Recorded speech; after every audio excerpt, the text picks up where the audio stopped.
eso en una pared y que venía muy al caso porque, si recordáis lo que decía el texto que acabamos de leer, es que se trata de considerar a las personas con discapacidad, ¿no? Lo reconoce la Convención, no como objeto de caridad, etcétera, sino como sujeto de los derechos y las prestaciones. Bueno, pues vista el resumen en dos, pues ahora, para desglosar más, ya estoy diciendo que esto es una interpretación, ¿no? una digestión, mi punto de vista en extracto de la Convención de las Naciones Unidas sobre los derechos de las personas con discapacidad, pues para concretar más, pues el siguiente paso, o sea, ¿qué es lo esencial? Y lo siguiente es las preguntas del periodista, ¿no? Las preguntas básicas. ¿Qué, cómo, cuándo, dónde, por qué y para qué? Pues entonces, en un píldorazo, pues voy a intentar contestar a cada una de esas preguntas respecto de la Convención. O sea, hemos dicho qué es lo que se trata, qué es lo principal que tiene, pues vamos a verlo. ¿Qué? Pues es un instrumento de desarrollo de los derechos humanos, es un instrumento de política interdiscapacidad e intersectorial. Los textos que glosan la Convención hacen mucho énfasis, llaman la atención sobre esta cuestión. No es un texto de los derechos de las personas ciegas respecto del empleo, o de las personas sordas respecto del acceso a la información, o de las personas con discapacidad intelectual respecto de la protección social. Afecta a todas las discapacidades en todos los ámbitos de la vida. Parece ser, porque yo no soy un experto en leyes y no sé si hay alguna otra, pero por lo que dicen los textos a este respecto, que eso es especialmente importante. ¿Cómo? Pues la herramienta es, ya lo hemos dicho, una convención, un acuerdo importante que un grupo de países establece y que tiene, una vez ratificado, validez legal. Pues eso es lo que es una convención, un acuerdo que toman países, pero que es un acuerdo que pasa de las declaraciones de intenciones y que, insisto, una vez que los estados la adoptan, se la firman y la ratifican, los preceptos concretos allí incluidos pasan a formar parte del ordenamiento jurídico de ese país y tienen fuerza para ellos. ¿Cuándo? Bueno, pues la adopción por la Asamblea de Naciones Unidas es el 13 de diciembre de 2006 y bueno, las ratificaciones, o sea, por tener unas fechas clave, la entrada en vigor es en mayo de 2008 y se establece en el convenio también que hay un comité que es el que tiene que velar por su cumplimiento, que es el Comité de los Derechos de las Personas con Discapacidad. Se reúne por primera vez, la primera sesión del comité, en febrero de 2008. O sea que, digamos que es una iniciativa que está terminada a finales del 2006 y que está en pleno desarrollo desde 2008. O sea que es teniendo en cuenta que estamos en 2010, pues es una cosa reciente. Pasamos a la siguiente pregunta, que es ¿dónde? Pues lo que hay en esta transparencia es un mapa, un mapa del mundo con los países pintados en distintos colorines, dependiendo de que no lo hayan firmado, la hayan firmado y tengan un protocolo, la hayan ratificado o hayan ratificado la Convención y el protocolo. Eso último, que es el compromiso más fuerte con la Convención, es el color rojo, que vemos que afecta a toda América del Sur, toda Europa Central, medio África y Australia. La ratificación de la Convención, pues a China, India, lo que quedaba de África y Canadá, y un compromiso un poco más débil, porque es solamente la firma, pero a fin de cuentas están también comprometidos porque lo tienen firmado Estados Unidos, Rusia, Túnez y algún otro país que queda, Filipinas. Y hay prácticamente ninguno, o sea, hay unos poquitos de África subsahariana y Mozambique, que no lo hayan firmado.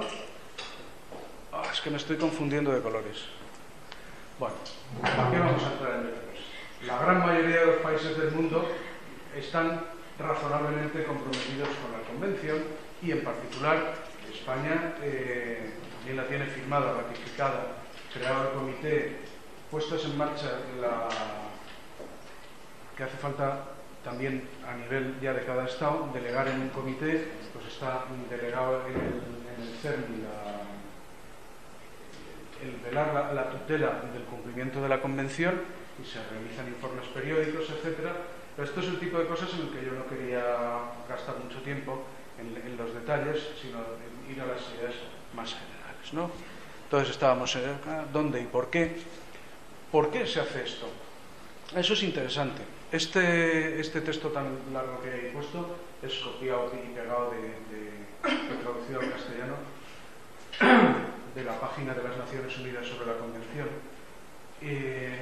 Lo más interesante es si esta Convención no crea derechos nuevos, ¿qué interés tiene?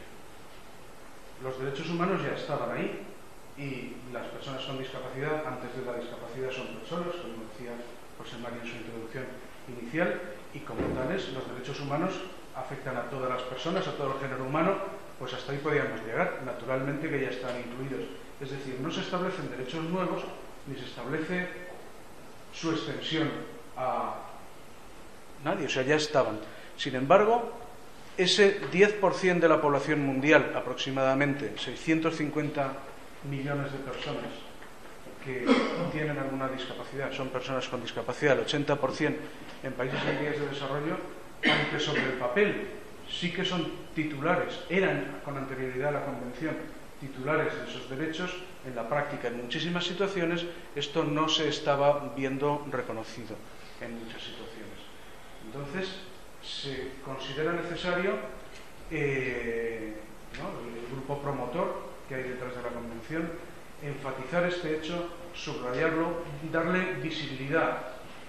Yo creo que la característica más importante es darle visibilidad a la existencia de esos derechos y una cosa que no es menor, que es establecer obligaciones legales a los Estados para que se promueva y protejan esos derechos que ya existen. O sea que a la pregunta ¿por qué hace falta una convención? Si ya esos derechos ya existían y ya se extendían a las personas que estamos considerando, pues la respuesta es porque en la práctica no se estaba haciendo, y entonces mediante la convención conseguimos un doble objetivo: visibilizar a esas personas, darles importancia, que salgan en los periódicos, que se organicen charlas sobre esta cuestión, y por otro lado, y quizá más importante, generar obligación legal en los Estados. ¿De acuerdo? Pasamos. ¿Para qué? Bueno, pues sería parte de la misma cuestión. Lo que pasa es que como hay que responder a las preguntas de una en una, que ya las hemos puesto así, pero bueno, ¿para qué? Para promover, proteger y asegurar el disfrute completo e igual de los derechos y libertades de las personas con discapacidad y para promover el respeto a su dignidad inherente. Y ahí pues tengo yo una errata. Y con esto habríamos respondido, ¿no? El resumen, la Convención, lo esencial es el cambio de paradigma, el hecho de que vemos la discapacidad como el desajuste entre las particularidades de las personas y su entorno y que son personas sujetas de los derechos humanos. Eso está reconocido en una convención, en un acuerdo entre países, que ya hemos respondido respecto de esa cuestión, que como cuando y dónde, de lo que es la convención, y ahora pues se puede ir profundizando en el articulado todo lo que queramos. Y yo me voy a quedar solamente en el escalón de los principios generales. Los principios generales que vienen en el artículo 3.